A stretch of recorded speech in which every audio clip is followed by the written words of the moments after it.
Football AFC নারী অনূর্ধ্ব 20 ফুটবলের বাছাই পর্বে সেরা প্রস্তুতি নিয়ে মাঠে নামতে লাওসে কঠিন অনুশীলন করছে বাংলাদেশ দল।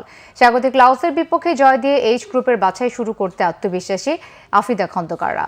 ঘরের মাঠে সাফ অনূর্ধ্ব 20 নারী ফুটবলে অপরাজিত চ্যাম্পিয়ন আফিদাদের সামনে এবার এএফসি অনূর্ধ্ব 20 পর্যায়ে বাছাই পর্বের চ্যালেঞ্জ।